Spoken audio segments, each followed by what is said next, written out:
Hi, I'm Kat. I am a writer and writing coach from Stalybridge near Manchester.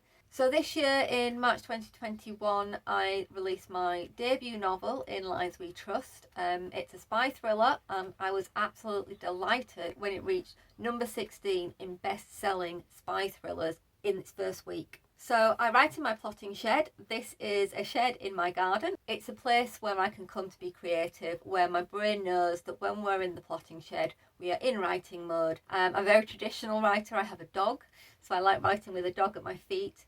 I get a lot of inspiration from nature and sort of the hills that are around me. So I live just on the edge of the Pennines, very close to a country park.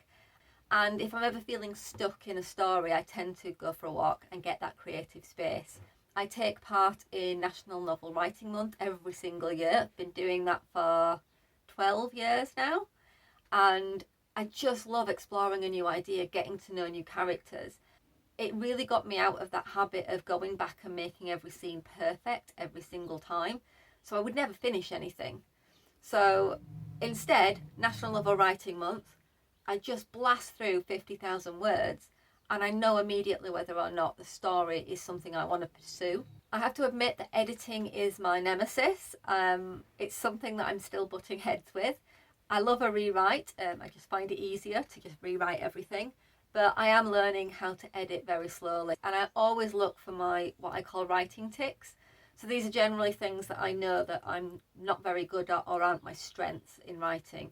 So I know that I always, for example, rely on visual cues. So instead of, saying how a certain room feels or smells, I always go for what it looks like.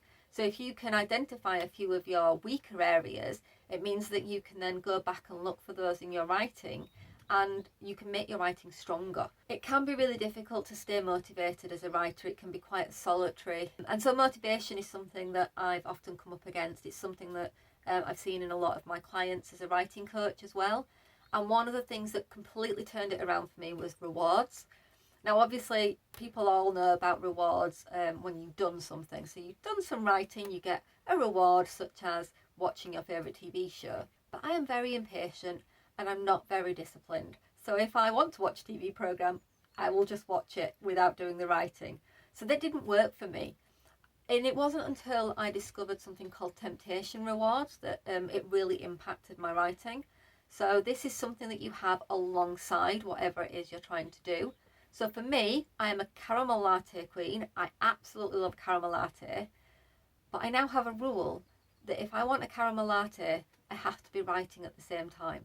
And I'm not allowed one otherwise. And this has seen my writing productivity skyrocket, something unbelievable. One final tip is to make sure that you see other writers as inspiration, not competition. Never compare your messy first draft to a novel that you've got on the bookshelf. It's not a fair comparison. It doesn't do you any favours.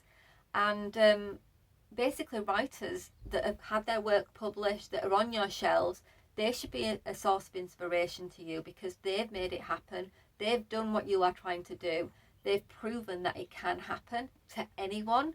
If you put the work in, if you show up for your writing, you will get there one day. So see them as inspiration, not competition.